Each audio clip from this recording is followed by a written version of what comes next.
La tuberculose est une maladie respiratoire qui affecte principalement les poumons, mais aussi la colonne vertébrale, les os, le cerveau. En 1907, la tuberculose était la deuxième cause de mortalité après la pneumonie. À cette époque, des établissements furent créés pour traiter les tuberculeux, les sanatoriums. Aux États-Unis, le mouvement anti-tuberculose défend l'idée que l'isolement des malades pourrait empêcher la propagation du mal. Pendant cette période, 4 hôpitaux consacrés à la tuberculose sont construits autour d'Indianapolis, la capitale de l'Indiana.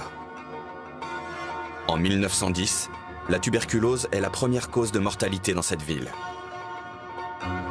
À 1h30 à l'ouest d'Indianapolis, à Rockville, se trouve l'asile d'État de l'Indiana. Inauguré le 1er avril 1911, il est transformé en sanatorium en 1919.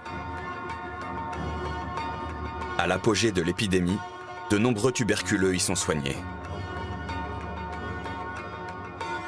Son taux de guérison fait sa renommée et les patients se pressent pour y être admis, à tel point que la liste d'attente peut compter jusqu'à 400 personnes. Dès 1927, avec l'administration du vaccin BCG à l'ensemble de la population, le taux de mortalité de la tuberculose s'effondre et les sanatoriums ferment les uns après les autres. C'est le cas de l'Adam House. Cet immeuble résidentiel de 5 étages accueillait jadis un sanatorium. Abandonné durant de longues années, le bâtiment est racheté par un centre médical privé en 1976.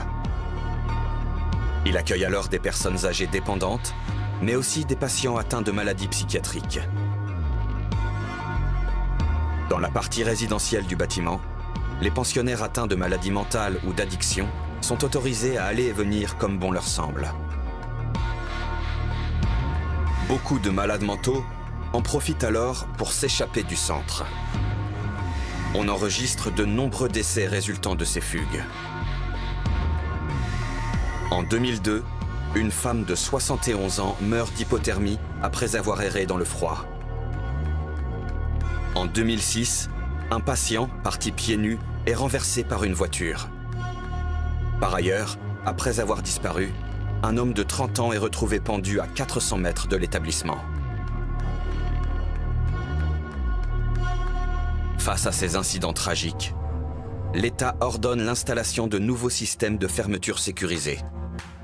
Mais cela soulève la question du droit des patients. En 2002, après une nouvelle fugue, les autorités demandent la mise aux normes du centre. En 2006, une patiente d'une vingtaine d'années est retrouvée morte près de Raccoon Lake, à 8 km de la clinique. La presse parle de corruption, de maltraitance et d'agression sexuelle. Dès lors, l'État cesse de financer l'établissement.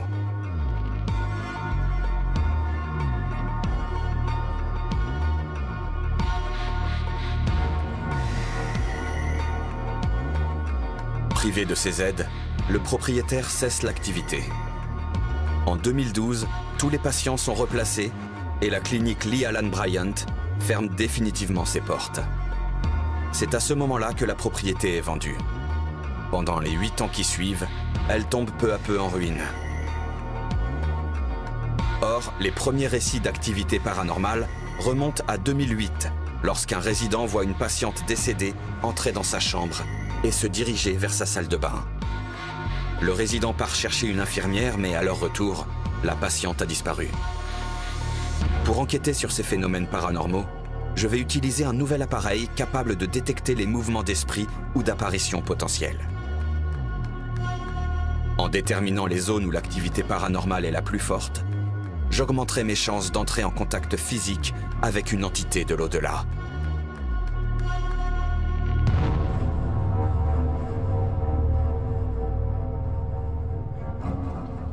Ce genre d'institution me fait toujours penser à l'optimisme de l'humanité. Accueillir les malades physiques et mentaux, ça part toujours d'une bonne intention. Malheureusement, ça n'a pas été le cas ici. Pendant une centaine d'années, et surtout vers la fin, en 2011, il y a eu ici plus de 4000 morts de maladie et beaucoup d'évasions. On est au milieu d'une forêt et de nombreux patients malades mentaux ont fugué. Beaucoup se sont noyés dans un ruisseau situé à proximité. D'autres se sont fait renverser en essayant de traverser l'autoroute. Une des histoires les plus tragiques est celle de résidents qui, après avoir volé de la nourriture à la cantine, se sont cachés dans les bois avec leurs provisions avant de mourir. Ce qui est intéressant, c'est que ces institutions accueillaient des malades mentaux. Aujourd'hui, on ne peut pas entrer dans un hôpital psychiatrique et avoir une discussion normale avec les résidents. Donc, pour communiquer avec ces esprits, il va falloir adopter une approche différente. Il est fort probable que les échanges seront houleux. Ces gens ont peut-être eu peur des médecins, des infirmières ou des soignants. Ils pourront mal interpréter notre présence. Des milliers de personnes ont passé ces portes et on sait que plus de 4000 ont succombé à la tuberculose, à la grippe ou à une autre pandémie et sont morts ici. Les enquêtes dans les établissements psychiatriques sont très particulières. On a affaire à des individus aussi perdus dans l'au-delà que dans leur vie passée. Il faut donc être très prudent. S'il doit y avoir contact physique, ce sera ici. Les vivants sont perçus comme ceux qui les ont maltraités. Après tout, ils ont essayé de s'échapper, mais que fuyaient-ils? Et vont-ils nous prendre à partie? Des gens ont été poussés ou griffés. Ils se sont sentis menacés dans certaines pièces. J'ai vécu des choses étranges ici. On m'a tiré par la manche et je ressens les émotions et la tristesse de ces lieux. Pas la peine d'être sensible pour le sentir. Les murs sont marqués par ces émotions. Ils veulent communiquer avec nous et je sais pourquoi ils s'en prennent à nous physiquement. Plus on creusera, plus on découvrira d'incroyables mystères.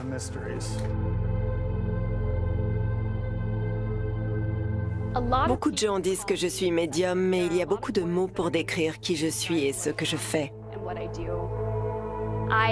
J'ai longtemps eu du mal avec cette étiquette. Quand j'entre dans un endroit, je ressens des choses et je les raconte. De cette façon, j'essaye d'apaiser les lieux après mon passage. Un ami très proche s'est fait griffer ici. Mais je ne pense pas que la personne voulait lui faire du mal. Qu'est-ce que c'était? Justin, t'as entendu? Je crois que j'ai filmé, oui. Nous avons entendu un bruit sur le sol derrière nous et décidons d'aller voir. En cherchant l'objet qui a pu faire ce bruit, Becca sent soudain une énergie à travers la pièce. Tu as vu quelque chose? On aurait dit un jet. Pile au bon moment. J'allais justement dire que je ne pense pas que ces gens essayent de nous faire du mal. Je pense qu'ils veulent qu'on les remarque. Et boum, c'est incroyable. Si vous essayez de communiquer avec nous, je m'appelle Rebecca et j'aimerais beaucoup échanger avec vous. Voulez-vous bouger un objet ou dire quelque chose? Je suis là pour vous écouter, pour écouter votre histoire. Je me sens tellement... J'ai l'impression de tanguer et j'ai les mains qui tremblent. C'est inhabituel.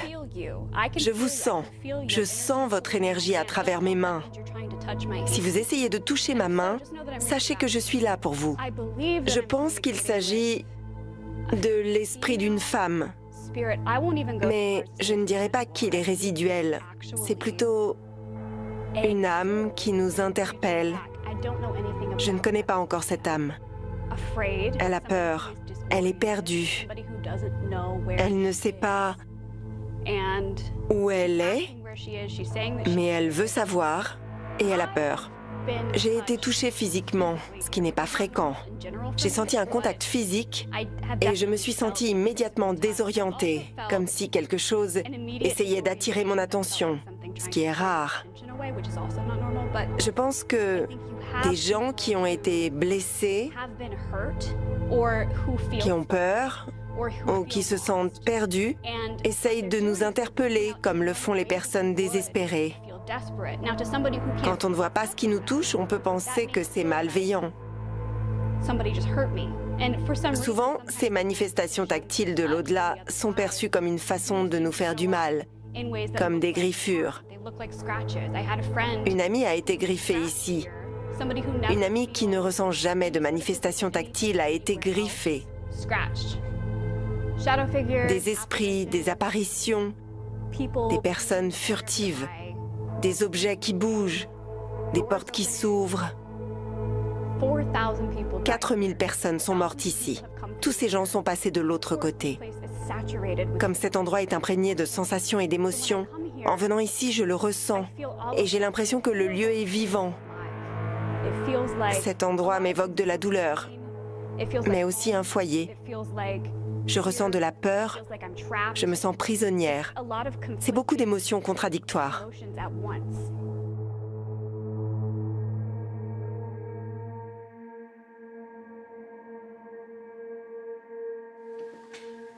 Vous pouvez sortir de vos chambres et me parler? Hier soir, vous m'avez parlé et suivi dans les couloirs.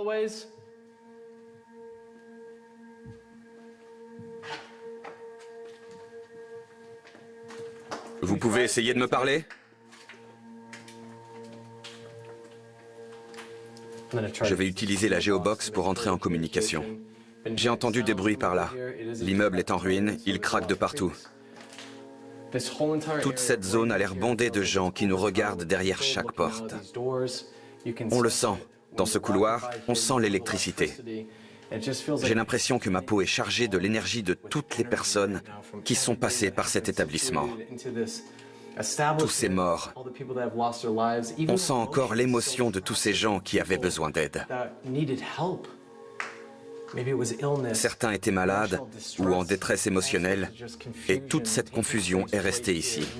On sent cette énergie en passant devant les chambres. Toutes ces personnes nous observent, et je ressens leur énergie. J'en ai des frissons, comme si cette électricité me transperçait. Je vais utiliser la géobox pour communiquer. Si vous voulez toucher mon bras, mon épaule ou une autre partie de mon corps, allez-y. Vous pouvez me parler? Comment vous vous appelez?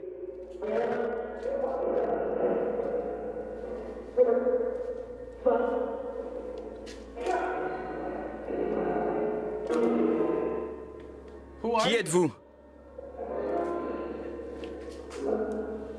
Vous avez besoin d'aide? Vous me voyez?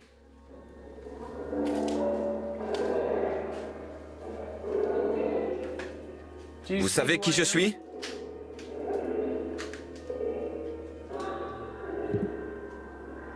Il y a un homme qui parle.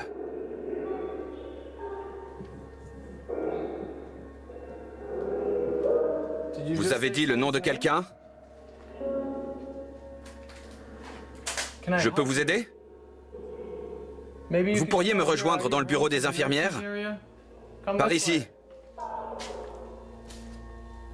Vous me voyez dans le couloir?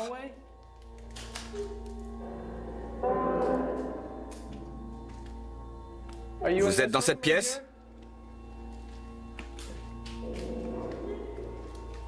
Des patients ont besoin d'aide?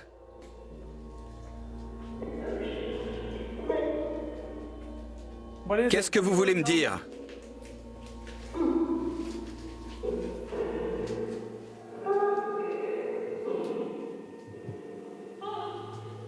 T'as entendu? Oui. Est-ce que ça va? Vous voulez toucher ma main? Si vous avez besoin d'aide, allez-y.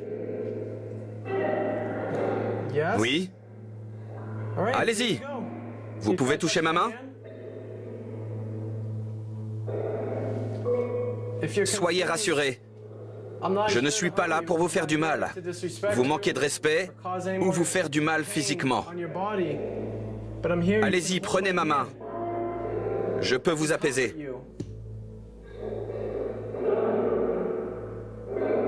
L'atmosphère est très tendue.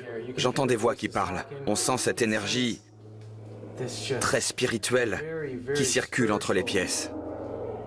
Un genre de confusion, un peu comme de la détresse. Oui, c'est ça, de la détresse. Beaucoup de détresse émotionnelle. Je viens de sentir de l'électricité. Justin, tu sens cette électricité quand tu passes par là? Elle transperce le corps. À chaque fois que je passe ici, je perçois un champ électrique. Tu le sens? Ouais, surtout dans cette zone. Bon sang. Je l'ai aussi senti dans l'autre couloir. De l'autre côté? Ouais, On y retourne. il y a beaucoup d'énergie concentrée dans cette pièce.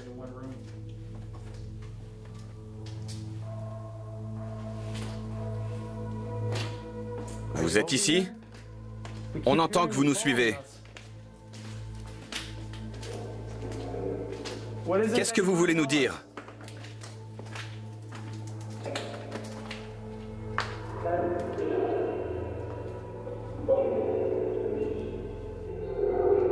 Vous cherchez un médecin ou une infirmière? Je peux vous aider?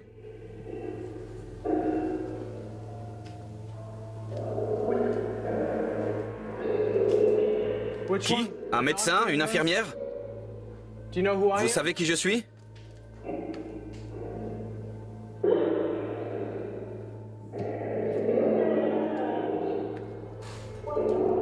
Concentrez votre énergie. Essayez de me parler. Orientez votre énergie dans une zone précise pour qu'on voit votre manifestation.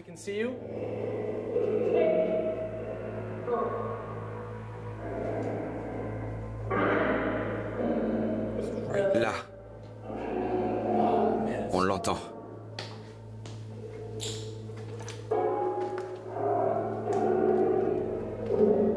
Tu as entendu? Il dit qu'il meurt. C'est une énergie résiduelle. Une énergie résiduelle. Celle de patients qui vivaient dans ces chambres, peut-être. Exactement. Il y a beaucoup d'énergie résiduelle qui circule ici. Cet immeuble l'a absorbé comme une éponge.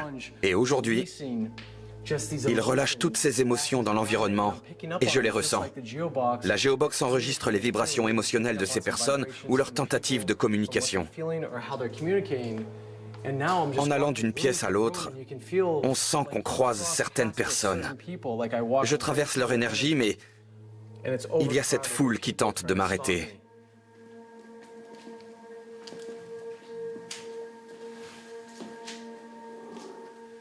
Il y a tellement d'énergie ici. Aïe! J'ai senti une douleur vive dans mon dos. Là? Juste ici. J'ai heurté quelque chose. J'ai senti un coup dans ma colonne. Je n'ai pas mal, mais j'ai la tête qui tourne. Tu as la tête qui tourne? Ouais, j'ai ressenti comme un malaise. Cette pièce est vraiment très intéressante. J'ai reçu un coup dans le dos qui m'a interrompu et tu as eu la tête qui tourne. Il faut imaginer toutes les injections et les traitements administrés aux patients. Regarde ces vieux lits d'hôpital. Imagine les gens qui venaient ici et qui expiraient leur dernier souffle avant de mourir. Est-ce que cette énergie perdure? Est-ce qu'on enregistre l'énergie résiduelle de cet ancien hôpital qui aidait les gens? La peur, la douleur, la souffrance qu'ils enduraient jusqu'à leur dernier souffle. Leur corps est mort, mais pas leur énergie. Alors où va-t-elle? Où va leur conscience et les informations qu'ils ont accumulées pendant leur existence? Peut-être qu'on n'observe que de l'énergie résiduelle. On communique avec quelque chose qui va au-delà, à l'époque où ils vivaient. Et ce sont des fragments de cette conversation qu'on est en train d'enregistrer. Des fragments de ces personnes, de leurs conversations, de leurs pensées conscientes et de leurs émotions. Mais on n'a pas rencontré une entité intelligente, un contact spirituel. Pas encore. Mais ça ne veut pas dire qu'il n'y en a pas. Cet endroit est comme une éponge qui a absorbé toutes les émotions des vivants et des gens qui sont morts ici avant de les libérer. On le ressent. On le ressent dans chaque pièce. On sent cette électricité et la foule qui s'amasse. On perçoit les émotions du passé. C'est une impression très étrange.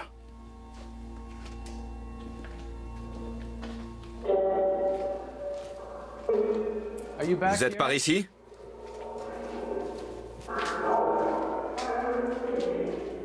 Elle a dit oui. Voilà, c'est l'intelligence qui communique. Vous entendez ma voix? Vous pouvez me parler? Quoi? La femme qui a dit oui.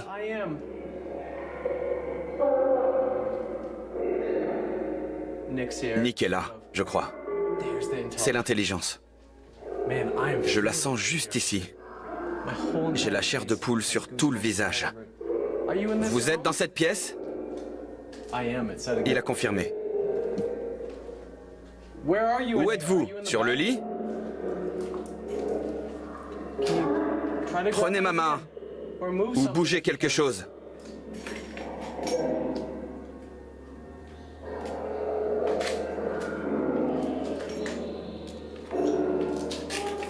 Vous dormez? Est-ce que je perturbe votre sommeil? Cette pièce est très étrange. Vous voulez de l'aide?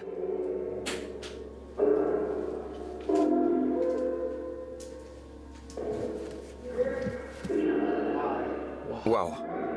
Il a dit Nick. C'était la voix d'un esprit. Oui, c'est mon nom.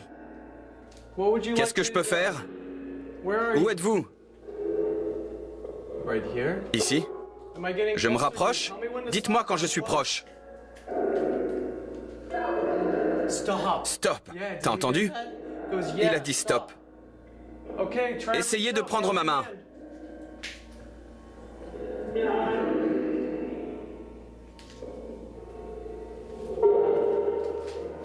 Si je sors de la pièce, vous pouvez me suivre?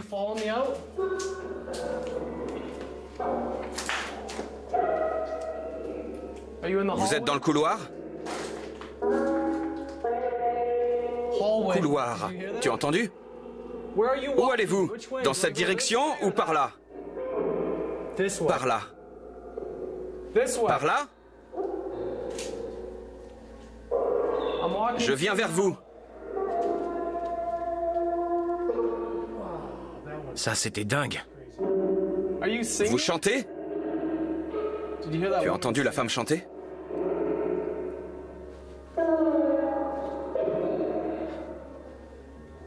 Vous êtes devant nous? Mon oreille vient de se boucher. Vous êtes ici? Dans le couloir? Vous... C'était tellement fort là-bas.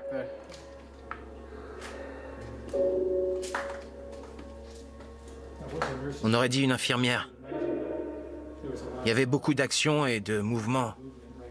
Oui. C'était un endroit avec beaucoup de passages. Il devait y avoir du monde dans ce couloir. Beaucoup d'agitation, de rires, de la douleur et des cris. Après ce premier contact avec des esprits de l'au-delà, je me suis dit que je pourrais tester un nouvel appareil pour tenter d'enregistrer cette activité paranormale. Je vais utiliser ce nouvel appareil, le Palette Paranormal de Ghost Gear. Il permet de détecter tous les champs électromagnétiques dans un rayon à 360 degrés autour de cette zone. Il détecte aussi les mouvements. Je vais le poser ici, au milieu des allées et venues des patients, des infirmières et des médecins qui passaient par là. C'est le carrefour de cet immeuble. S'il enregistre quelque chose, comme ma présence par exemple, il s'allume et joue de la musique pour nous prévenir. On a posé une caméra pour détecter des mouvements. On va partir et voir ce que ça donne.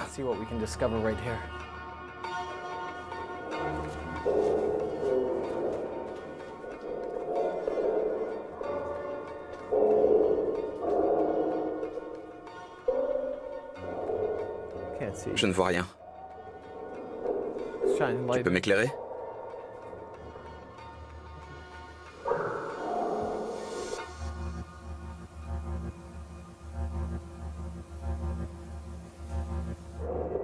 Il y a quelqu'un?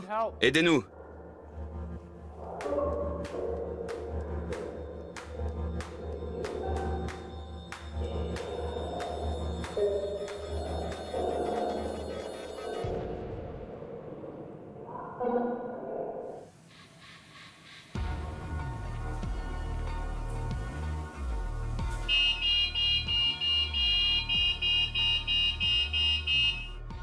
On n'est pas les bienvenus.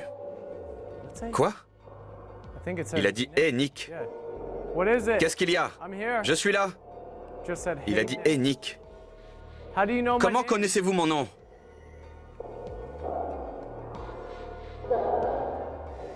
C'est très bizarre.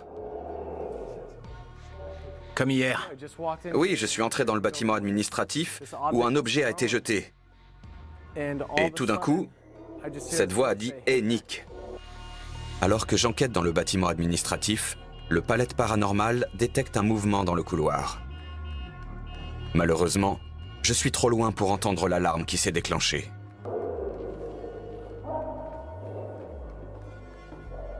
Il y a quelqu'un en bas?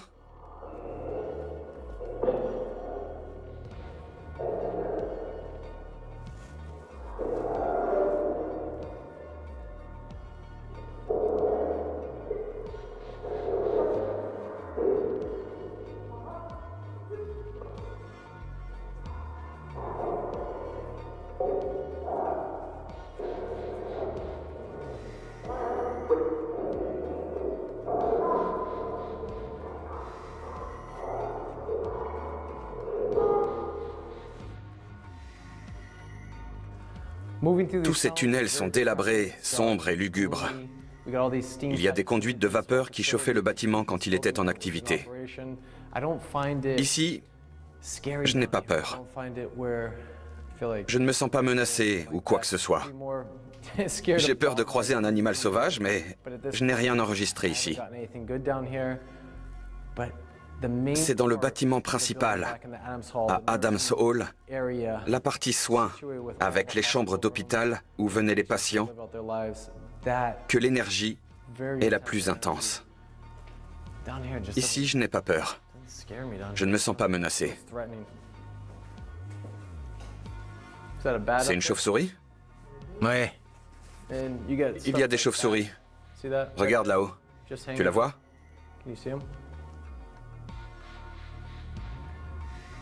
On est passé dessous sans le savoir. On va repasser.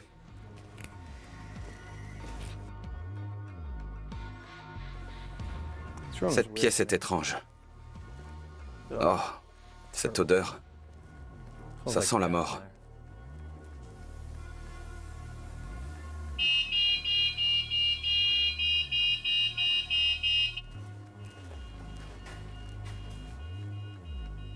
Tu entends? Le palette s'est allumé.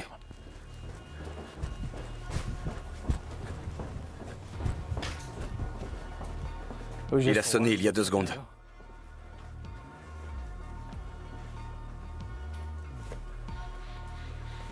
Quelque chose l'a déclenché?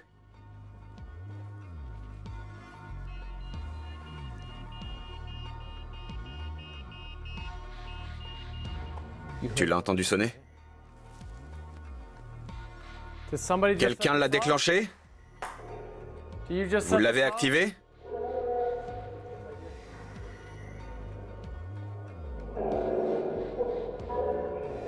Comment vous vous appelez? Qui êtes-vous?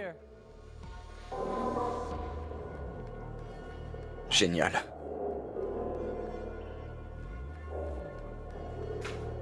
Vous êtes retourné dans votre chambre? Vous êtes là? Oui.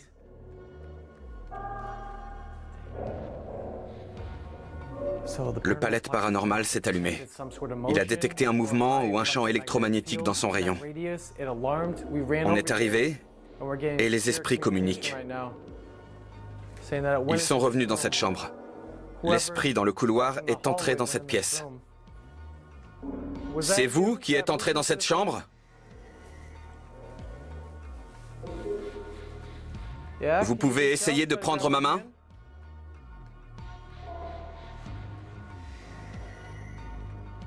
Continuez à me parler, n'ayez pas peur.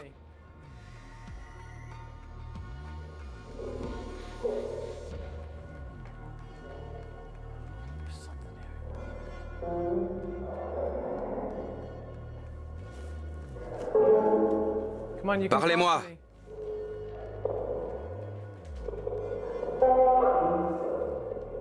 Faites-moi un signe. J'ai des fourmis dans la main. Comment vous appelez-vous?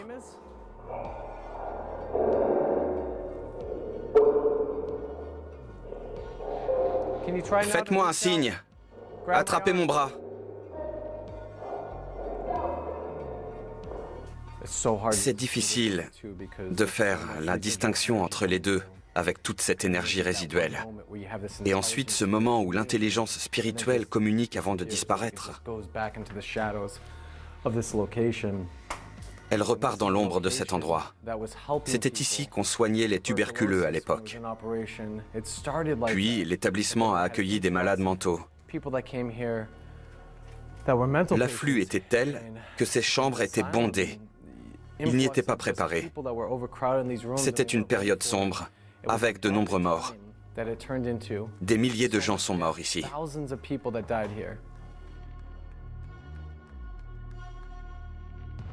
Si vous quittez vos chambres pour venir dans le couloir, on pourra vous voir. Sortez de vos chambres.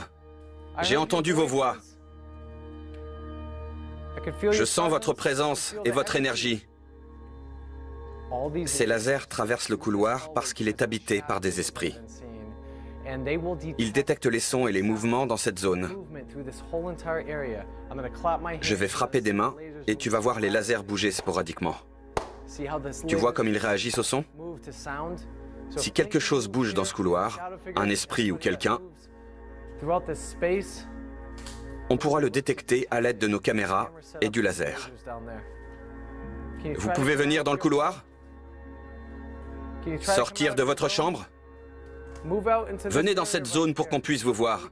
Faites un signe, prenez ma main. Personne ne veut communiquer avec moi?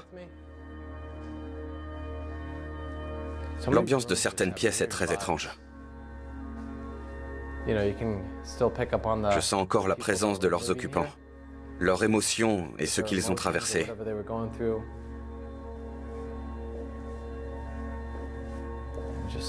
Certaines chambres ont encore des objets du passé, des déambulateurs, des fauteuils roulants, tout ce qui a été abandonné.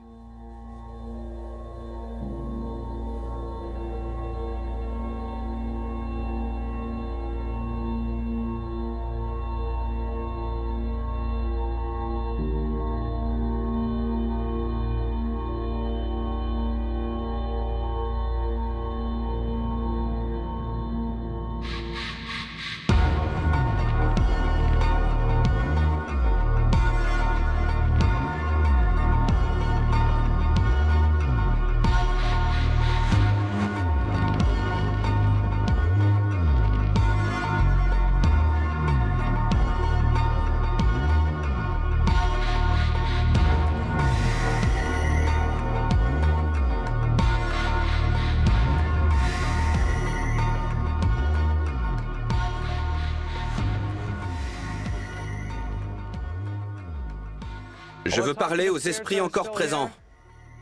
Vous m'entendez? Grâce à cet appareil, si vous parlez, je pourrai vous entendre. Communiquons. Faites-moi un signe, communiquez. Essayez de toucher mon bras. Touchez-moi physiquement.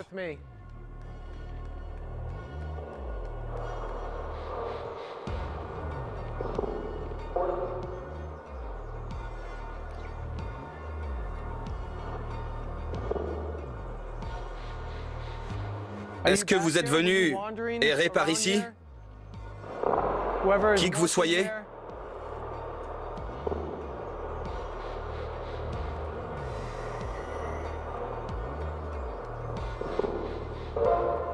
Vous pouvez sortir du couloir? Si vous êtes là-bas, vous pouvez venir? J'ai lu qu'un corps avait été découvert ici. Vous pouvez me dire qui c'était?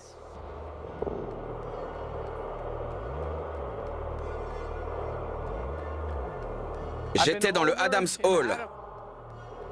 Allez-y, parlez. Dites ce que vous voulez.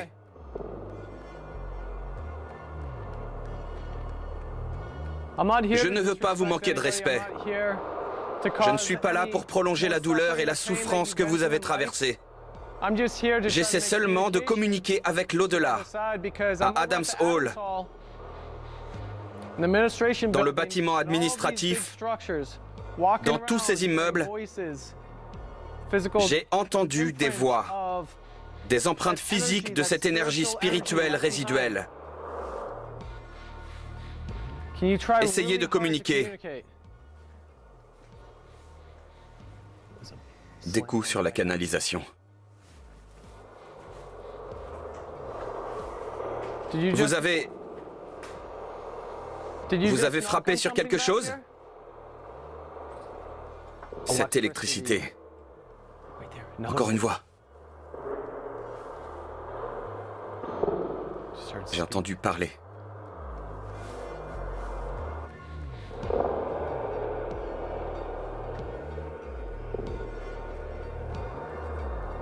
Où êtes-vous? J'ai entendu votre voix.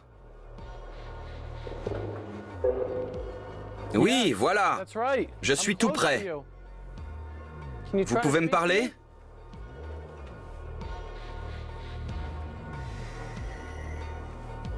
Vous êtes là? Venez par ici. On se dirige vers la table où le corps a été retrouvé. Vous pouvez venir me parler? Essayez de communiquer. Prenez ma main. Suivez-moi. Sur les lieux d'événements tragiques, le passé laisse une empreinte émotionnelle. J'ai arpenté les zones sombres de ces bâtiments abandonnés à la recherche d'un contact avec l'au-delà et d'une présence figée dans le temps. Il ne reste qu'une énergie résiduelle, mais l'histoire continue. Je retourne dans le bâtiment administratif et pénètre dans les entrailles de l'immeuble pour contacter les esprits prisonniers des lieux. Qu'est-ce que vous voulez me dire?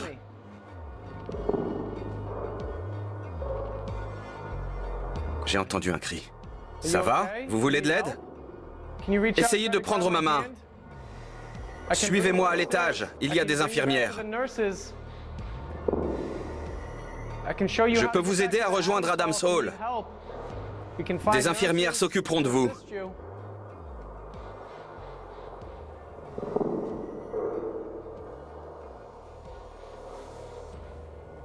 Vous êtes là? J'ai entendu un mouvement rapide.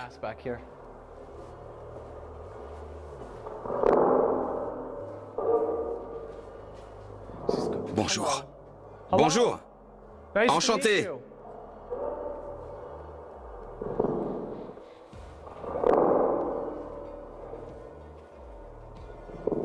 Vous êtes là?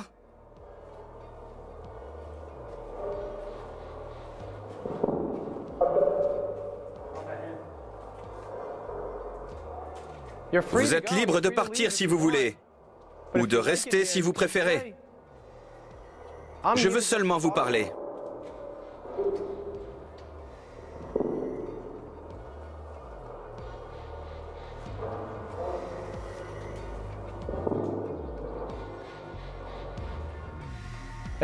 Suivez ma voie, on va monter à l'étage. On retourne où l'objet a été jeté. Vous pouvez recommencer. J'entends votre voix, vous essayez de nous parler. Suivez-nous. Je ne pense pas qu'il l'a griffé pour lui faire du mal. Qu'est-ce que c'était? C'était vous? C'est vous au sous-sol qui avez jeté cet objet?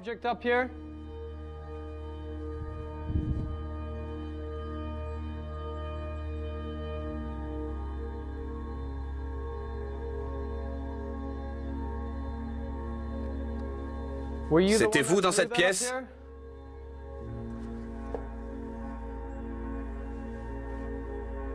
Je vous ai entendu au sous-sol. C'est vous qui avez jeté cet objet?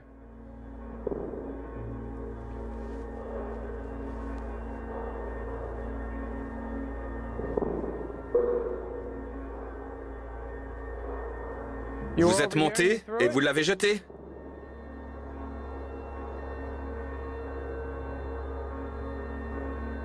Où êtes-vous en ce moment? On a vu un objet être projeté dans l'air. On l'a entendu. Ça a fait du bruit. J'étais dans les tunnels. Vous communiquiez avec moi. Vous êtes toujours là? Peut-on vous voir?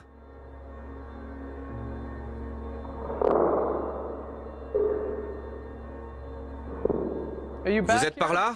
Ça venait d'ici.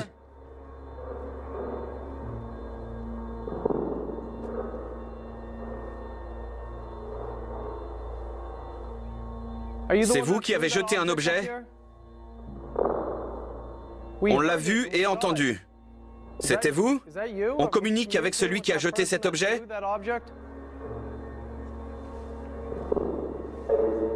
C'est moi. On est en plein jour et le contact continue avec des esprits de l'au-delà qui confirment l'expérience qu'on a vécue. On a entendu qu'un objet a été jeté, on l'a filmé, et la voix de cet esprit nous dit que c'était lui. À son apogée, cet endroit grouillait d'émotions, marqué par la mort, la tragédie, la maladie et le meurtre. Notre meilleur contact se fait en plein jour parce que ces émotions sont encore présentes. Je sens des milliers de personnes autour de moi. Elles nous observent, elles communiquent. Elles essaient de nous parler.